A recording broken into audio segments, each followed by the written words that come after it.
ঘোষিত এই স্বাধীনতাকে আমরা অটুট এবং অক্ষুণ্ণ রাখবো ইনশাআল্লাহ। 1971 সালে হাজারো শহীদের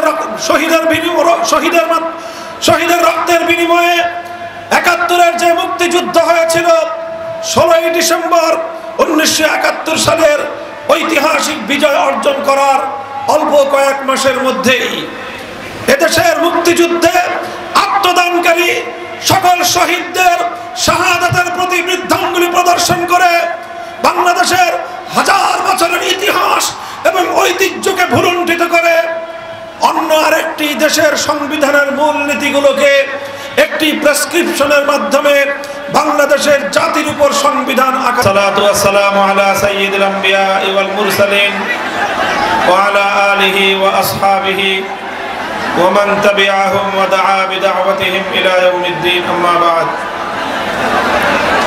আউযু বিল্লাহি মিনাশ শাইতানির রাজীম। বিসমিল্লাহির রহমানির রহিম। ওয়ালা তারকানু ইলাল্লাযীনা যালামু ফাতামাসসাকুমুন নার। সাদাকাল্লাহুল আযীম।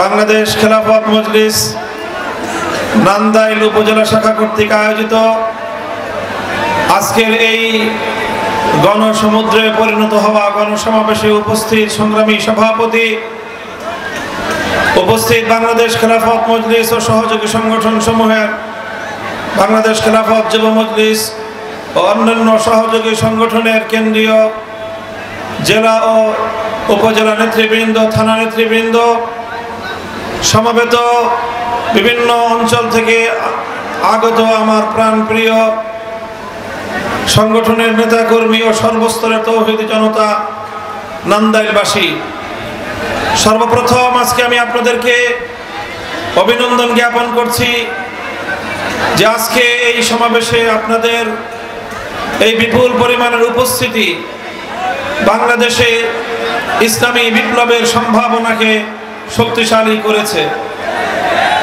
এদেশের মানুষ ইসলামকে কতটা ভালোবাসে এবং ইসলামের প্রতি তাদের যে আবেগ, তার এই প্রদর্শনীর মধ্য দিয়ে একটি থানা পর্যায়ের এই বিপুল পরিমাণ মানুষের উপস্থিতি প্রমাণ করে আগামীর বাংলাদেশ হবে ইসলামের বাংলাদেশ।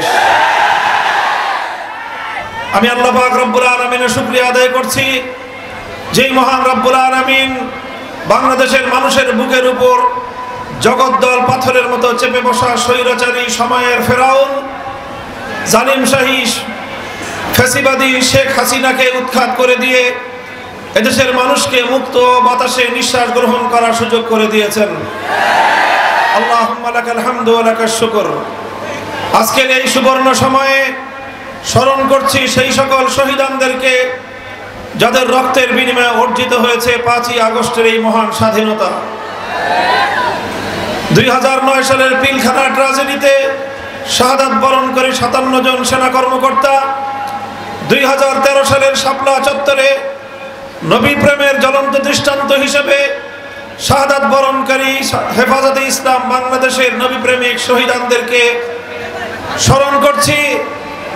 বিশ্বনন্দিত মুফাসসিরে কোরআন আল্লামা সাঈদী রহমাতুল্লাহি আলাইহির বিরুদ্ধে ঘোষিত নাটক সাজানো বানানো রায়ের, মৃত্যুদণ্ডের সেই কল্পিত রায়ের বিরুদ্ধে ফুঁসে ওঠা কোরআন প্রেমিক তৌহিদি জনতা, যাদের মধ্যে পাখির মতো গুলি করে হত্যা করা হয়েছিল প্রায় শতাধিক প্রাণ।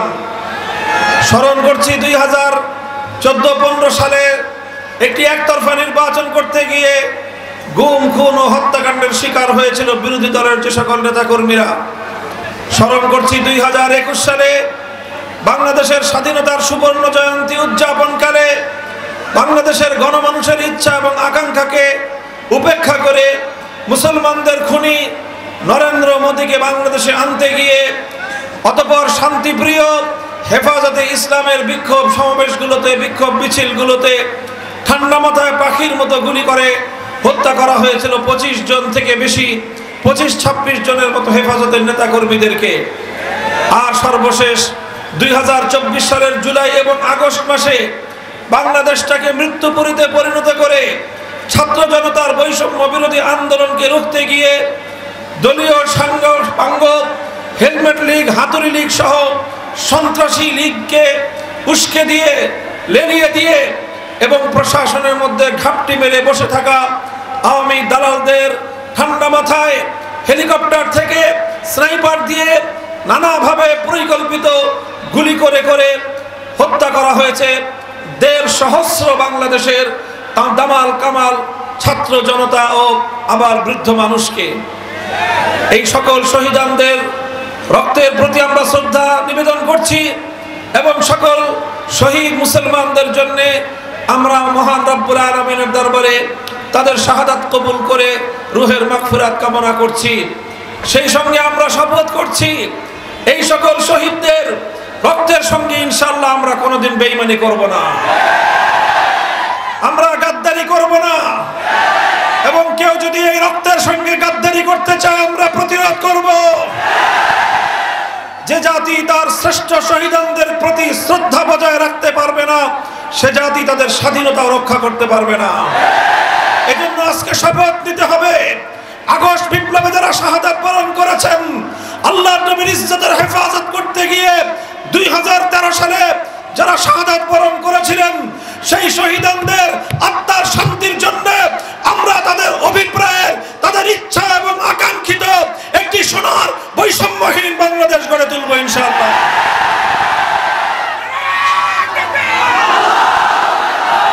সংগ্রামী সাথী ও বন্ধুগণ, আমাদেরকে মনে রাখতে হবে, আমি এই বিপ্লবী ছাত্র সমাজ এবং এদেশের গণমানুষকে স্মরণ করিয়ে দিতে চাই, স্বাধীনতা অর্জন করা যত কঠিন, স্বাধীনতা রক্ষা করা তার চেয়ে বড় কঠিন। স্বাধীনতা অর্জন করে যদি রক্ষা করা না যায়, এটা হবে আমাদের জাতির জন্য চরম দুর্ভাগ্যজনক এবং একটি চরম ব্যর্থতার বিষয়। কাজে আজ এই জাতির মধ্যে আমাদেরকে শপথে বলিয়ান হতে হবে, যে কোনো মূল্যে সহস্র শহীদের রক্তের বিনিময়ে চাপিয়ে দেওয়া হয়েছিল। ৭২ সালে একটি নতুন চেতনা গড়ে উঠেছিল, সেই ৭২-এর চেতনাকে 1924 সাল পর্যন্ত আওয়ামী ফ্যাসিবাদী শক্তি ৭১-এর চেতনা বলে চালিয়ে দেওয়ার চেষ্টা করেছে। ৭১-এর চেতনা ছিল ইনশাআল্লাহর চেতনা, ৭১-এর চেতনা ছিল আল্লাহর জমিনে কোরআন সুন্নাহ বিরোধী কোনো আইন তৈরি না করার চেতনা। কিন্তু ৭১-এর চেতনাকে ছিনতাই করে ৭২-এর চেতনাকে ৭১ নামে বাংলাদেশের মানুষের উপর চাপিয়ে দিয়েছিল এই শেখ হাসিনা এবং তার দোসরেরা। আমাদেরকে স্মরণ রাখতে হবে, 2024 সালের এই দ্বিতীয় স্বাধীনতার পরেও আবার শেখ হাসিনা তার ফ্যাসিবাদী অপশক্তি এবং পতিত স্বৈরাচারের দোসরেরা ঘাপটি মেরে বসে থেকে এই বাংলাদেশের বিভিন্ন অংশে, বিভিন্ন প্রশাসনের বিভিন্ন স্তরে বসে বসে তারা এখনো পর্যন্ত এই 5ই আগস্টের স্বাধীনতাকে আবার ছিনতাই করার পায়তারা চালাচ্ছে। আজ আমি আপনাদের কাছ থেকে শপথ গ্রহণ করতে চাই, আমি নিজেও শপথ নিতে চাই যে রক্তের মাধ্যমে স্বাধীনতা অর্জিত হয়েছে, এর চেতনাকে রক্ষা করার জন্য প্রয়োজন হলে আবারও আমরা রক্ত দিব, আবারও আমরা শহীদ হব।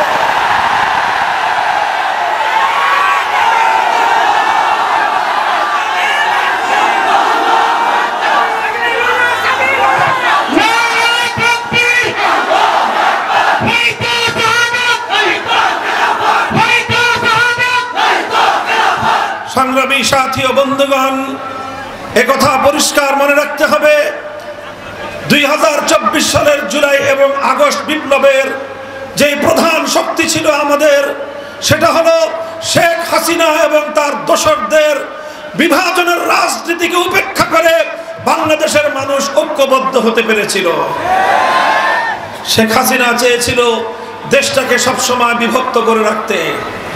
শেখ হাসিনা এবং তার পরিবারের মধ্যে একজনও মুক্তিযুদ্ধে শহীদ হয় নাই, একজনও শেখ হাসিনার পরিবারের শহীদ নাই। শহীদ তো দূরের কথা, তার পরিবারের কেউ ৭১ সালে মুক্তিযুদ্ধের রণাঙ্গনে যুদ্ধ করে নাই। কিন্তু দেখলাম তারাই হয়ে গেল মুক্তিযুদ্ধের সবচেয়ে বড় ডিলার।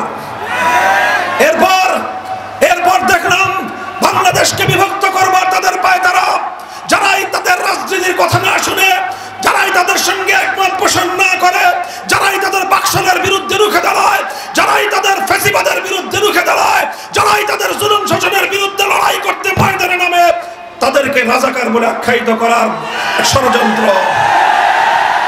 যখন আমার দেশের ছাত্র জনতা তারা বৈষম্যের বিলোপ চাইল, যখনই তারা কোটা সংস্কারের ন্যায্য দাবি তুলল, যখন তারা মেধার ভিত্তিতে দেশকে সামনের দিকে এগিয়ে নেওয়ার জন্য আন্দোলনে নামল, আমার দেশের বিপ্লবী দামাল 4 কোটি ছাত্র জনতাকে রাজাকারের বাচ্চা বলে গালি দিল এই শেখ হাসিনা। আমার দেশের দামাল ছেলেরা বলল, অধিকার চাইলে যদি রাজাকার হতে হয়, বৈষম্যের বিরুদ্ধে লড়াই করলে যদি রাজাকার হতে হয়, জুলুমের বিরুদ্ধে যদি কথা বললে রাজাকার হতে হয়, প্রতিটি শিক্ষাঙ্গন থেকে আওয়াজ উঠলো, আমি কে তুমি কে।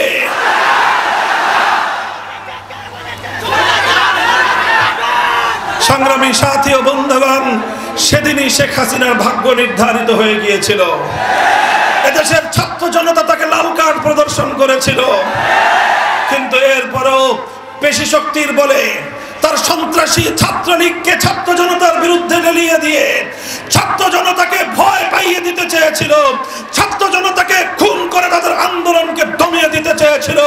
কিন্তু বাংলাদেশের দামাল ছেলেরা প্রমাণ করেছে, সাবাস বাংলাদেশ, জ্বলে পুড়ে মরে সরকার, তবু মাথা নোয়াবার নয়। আমরা বিশ্বাস করি আমার দেশের মায়েরা তাদের সন্তানদেরকে প্রেরণা জুগিয়েছে, এদেশের মায়েরা তাদের সন্তানদেরকে হাসি মুখে পুলিশের রিমান্ডে পাঠিয়ে দিয়েছে, আমার দেশের মায়েরা তাদের সন্তানদেরকে ফ্যাসিবাদের বিরুদ্ধে লড়াই করবার জন্য বুলেটের মুখে ঠেলে দিয়েছে।